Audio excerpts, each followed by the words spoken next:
It happens in silence. One day, the kindest person you know just walks away. No warning, no explanation, no second chance. They simply vanish from your life like you never mattered at all.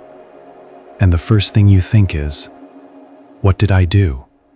But here's what Carl Jung understood about this moment, and what modern psychology is only now confirming. They didn't leave because of what you did. They left because of what they stopped tolerating inside themselves. This isn't a story about cruelty. This is a story about psychology's most misunderstood act of self-preservation. And if you've ever been cut off, or if you've ever cut someone off, you need to understand what's actually happening beneath the silence. The cruelest people are never cruel until they stop being kind. Most people think cutting someone off is a sudden decision. It's not. It's an ending that was decided long before the person ever knows it's happening. Here's the mechanism. Every time someone crosses a boundary with you, your brain records it. Not consciously, but it's there. Every time you're not heard, it's cataloged. Every time your needs are dismissed, your nervous system remembers. Every small betrayal, and I mean small, nothing dramatic, creates what psychologists call an emotional ledger. For most people, this ledger would trigger them to leave immediately, to have the conversation, to set a boundary. But for certain types of people, the empathetic ones, the people pleasers, the ones who were taught that relationships require endless tolerance, this ledger just accumulates in silence. They keep showing up, they keep giving, they keep adjusting their own needs downward to accommodate someone else's indifference. And no one sees it happening because they don't see it happening. It's unconscious. It's a slow drowning that looks like breathing from the outside. What's important to understand, they're not keeping score to punish you. They're keeping score because their psyche is trying to protect them. Their unconscious mind is building a case for its own survival. And when that case is finally complete, when the evidence is overwhelming, the conscious mind simply accepts what the unconscious has already decided. People don't leave suddenly. They just stop lying about having already left. If you understand Carl Jung, you know about the concept of the shadow, the parts of ourselves we repress, deny, push down, because they don't fit the image we have of ourselves. For the giver type, and this is a specific psychological profile, the shadow contains need, anger, selfishness, and the capacity to say no. These people were often raised in environments where their own needs were secondary. Maybe a parent was ill. Maybe a sibling was troubled. Maybe they learned early that their job was to keep the peace, to absorb the dysfunction, to be the stable one. So they grow up with an unconscious belief, my value is in what I give. They become the friend who always listens, the partner who always accommodates, the family member who always shows up. And for a while this works. They feel needed. Needed feels like love, so they keep doing it. But here's the psychological trap. They're not actually giving freely. They're giving from a deep, unexamined need to be valued. And on some level, they expect, not consciously, but energetically, that this giving will be reciprocated, that the people they're helping will eventually see their value and return it. When that reciprocation doesn't come, when they realize they're pouring into people who don't pour back, something shifts in their psyche. It's not anger exactly. It's a kind of disillusionment, a recognition that they've been operating under a false belief, that their value was never actually being seen, it was just being used. And that realization doesn't make them leave, not yet. It just changes what they're conscious of. They start to see the dynamic clearly, and once you see clearly, you can't unsee it. There's always a moment. Not the biggest betrayal necessarily, but the moment where something clicks, where the unconscious finally wins the argument with the conscious mind. It might be a simple thing, a forgotten birthday, a conversation where they're interrupted again, a request for help that's refused. Or sometimes it's not an event at all. Sometimes it's just waking up one day and realizing that they've been changed by this relationship in ways they no longer want to be changed. Psychologically, what's happening at this moment is what Jung called individuation, the process of becoming yourself. And for the giver type, individuation often means rejecting the very pattern that made them feel safe and valued. So at the breaking point, there's a split. One part of them, the part that's been trained to accommodate, to forgive, to understand, is still operating. But another part, deeper, more primal, has already made the decision. It's already said goodbye.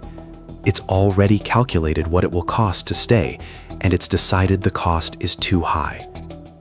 This is why people often describe being cut off as sudden. But from the inside, it was the opposite of sudden. It was inevitable. It was the conclusion of a very long argument between two parts of the psyche, and the outcome was never really in doubt once the deeper part made up its mind. What makes it feel sudden to the person being cut off is that there was never any external warning. Because the giver type doesn't give warnings. They don't give you a chance to change, to fix it, to convince them. Because on some level, they know that if they communicate, if they give the other person a chance to respond, they might weaken. They might fall back into the pattern of accommodation. So they cut off communication entirely. Not out of cruelty, out of self-protection, because they know that their own survival depends on not wavering, on making a clean break. Here's where I need to make something very clear, because this is where people misunderstand psychological withdrawal. There are two very different ways people cut off, and they're almost opposite, even though they look similar from the outside. The first is healthy individuation. This is what happens when someone recognizes an unhealthy pattern, grieves it consciously, and chooses to step away to protect their psychological development. This person has done some internal work. They might not be in therapy, but they're conscious. And when they leave, it's sad, but it's also clear. It's a choice made from psychological health, even though it might look harsh. This person might not explain everything, but there's a clarity to their leaving. They know why. They can articulate it internally, even if they don't articulate it to you. And after they leave, they tend to build a healthier life. They struggle less with the decision because the decision was rooted in self-awareness. The second type is emotional collapse withdrawal. This is what happens when someone has been slowly drowning, and instead of swimming to shore, they just stop swimming. They don't leave consciously. They leave because they've broken. They leave because the system is so exhausted that it simply shuts down. This person often doesn't know why they're leaving. They can't articulate it. They just know they can't do it anymore. And because they can't articulate it, they often can't explain it, which is why the person being cut off experiences it as cruel or unexplained. These two types might look identical from the outside. Both people disappear. Both people don't explain. But internally, one was a decision and one was a breakdown. The problem is, you can't tell the difference from the outside. And that ambiguity is part of what makes sudden withdrawal so psychologically damaging to the people experiencing it. They're left to interpret it, project onto it, create narratives about it. But here's the crucial thing to understand. In both cases, the person was trying to protect something, whether it was their psychological development or their psychological survival. The mechanism was the same. They removed themselves from a situation their system couldn't tolerate anymore. That doesn't make it okay, but it makes it understandable. The cruelest withdrawal is often the most desperate act of self-preservation a person can make. Something has changed. This pattern of sudden withdrawal, it's accelerating. And it's not because people are becoming crueler, It's because the conditions for psychological exhaustion have become almost inescapable. Think about it. A person in 1990 could give to a small, manageable circle, maybe 10 close people. They had boundaries built into the architecture of life. You couldn't text your boss at midnight. You couldn't see photos of your friends' perfect lives on a constant feed. You couldn't be available 24/7. But now, availability has become an expectation. Responsiveness is a moral value, and the number of relationships that demand emotional energy has expanded infinitely. You're supposed to care about your close friends, your extended friend group, your online community, your family, your colleagues, your acquaintances. You're supposed to perform interest and engagement across multiple platforms. You're supposed to be emotionally present for people you don't even like. This is unprecedented in human history. And the giver type, the empathetic, over-responsible person, is especially vulnerable to this acceleration because they can't easily say no. They absorb the entire weight of modern relational expectation, and at some point, the nervous system simply says, "I can't." What used to take years of accumulation now takes months. What used to be gradual erosion is now acute collapse, and the person experiencing this doesn't have language for it. They just know that one day, they can't fake it anymore. They can't show up anymore. They can't perform interest anymore. So they disappear, not out of malice, out of necessity. Their system is screaming that it needs to survive, and surviving means removing all the relational obligations at once.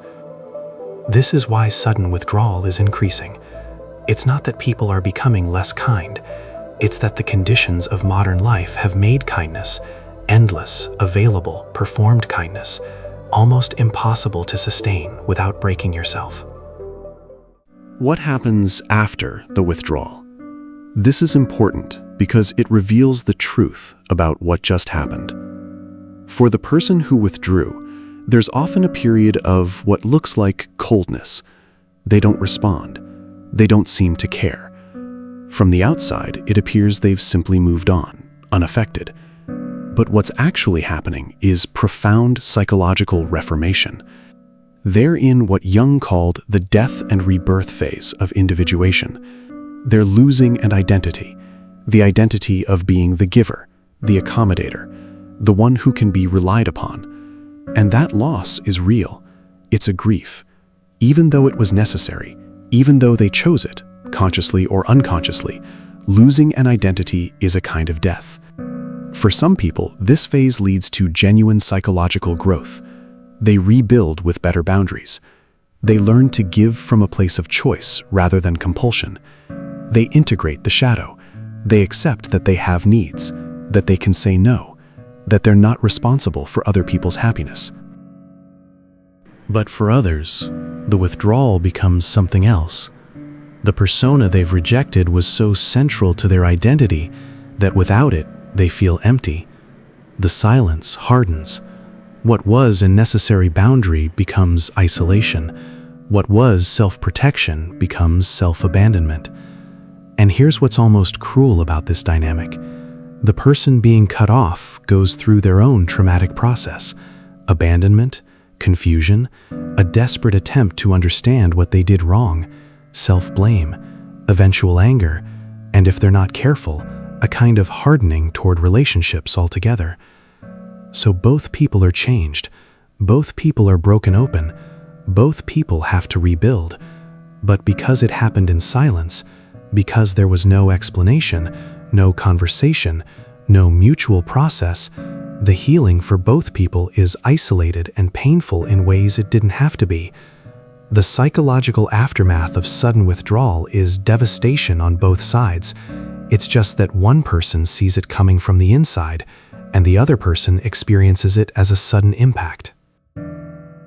So, what do we do with this understanding? I think the first thing is to recognize that sudden withdrawal, while painful, is not always cruelty. Sometimes it's the most honest thing a person can do. Sometimes it's the only way they know to protect themselves. Sometimes it's the boundary that saves their life. That doesn't make it okay, especially not for the person experiencing it. The abandonment is real. The confusion is real. The loss is real. But understanding the psychology behind it, understanding that this person was likely drowning, that they were likely operating from a place of psychological desperation, that they were likely changing not out of malice but out of survival, that understanding doesn't erase the pain, but it can transform it from a personal rejection into a human tragedy. And maybe that's an important shift, because the moment you stop taking it personally is the moment you can actually grieve what happened instead of just being stuck in it. If you've been cut off, what I want you to know is this: you were probably not the main character in their story. You were part of a pattern they needed to break. That doesn't mean you didn't matter, but it means their leaving wasn't about you. It was about them becoming someone new, someone who could no longer be who they were when they were with you. And if you've done the cutting off, what I want you to understand is that your leaving was probably necessary, but the way you left, in silence, without explanation, without the person understanding why, that had a cost, not just to them, but to you, because you left a part of your own story unresolved for them. The truth that Carl Jung kept returning to is this: becoming yourself requires shattering the image of yourself you've been carrying. And sometimes that shattering looks like sudden disappearance, but it's actually a kind of emergence. The question isn't whether sudden withdrawal is right or wrong. The question is, what becomes of us on the other side of it? Do we rebuild with consciousness, or do we just replicate the same patterns in different relationships? That's the real psychological journey, not the cutting off, but what we do after. The silence isn't cruelty, it's a last resort. And understanding that changes everything, except the pain, which you still have to carry alone.